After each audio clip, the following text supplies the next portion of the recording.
मैसूर शैली की चित्रकला भारत की एक पारंपरिक लघु चित्रकला परंपरा है।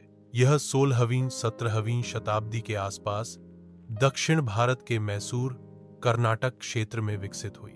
यह शैली तंजौर, थंजावुर चित्रकला से मिलती जुलती है, परंतु इसमें अपनी विशिष्टता है।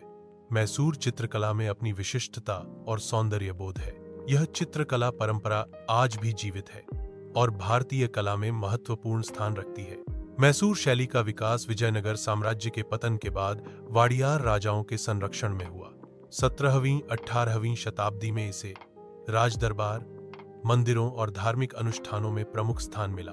मैसूर शैली ने राजसी वैभव और धार्मिक श्रद्धा को कला में समाहित किया। यह शैली अपनी बारीकी, रंगों की समृद्धि और धार्मिक विषयों के चित्रण के लिए जानी जाती है। इन चित्रों की मुख्य विशेषता धार्मिक विषयों जैसे भगवान विष्णु और देवी देवताओं का चित्रण है। रामायण और महाभारत की कथाएं इन चित्रों के प्रमुख विषय हैं। धार्मिक विषयों की प्रधानता इस शैली को भक्ति कला का एक महत्वपूर्ण प्रतीक बनाती है।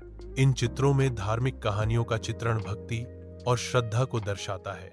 यह शैली धार्मिक कला के माध्यम से आध्यात्मिक संदेश प्रसारित करती है। स्वर्ण पत्थरों का उपयोग चित्रों को अधिक आकर्षक बनाता है।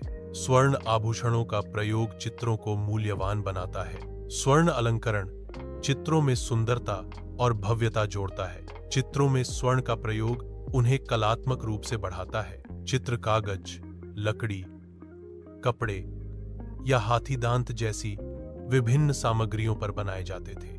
आधार तैयार करने के बाद गेसो जैसी सतह पर चित्रकारी की जाती थी। सोने की पन्नी चिपकाकर गहनों और अलंकरण को उभारा जाता था। यह तकनीक चित्रों में गहराई और मूल्य जोड़ने के लिए उपयोग की जाती थी। मैसूर शैली केवल चित्रकला नहीं, बल्कि भक्ति कला का प्रतीक है। यह शैली भारतीय संस्कृति और कला के इतिहास में एक महत्वपूर्ण स्थान रखती है।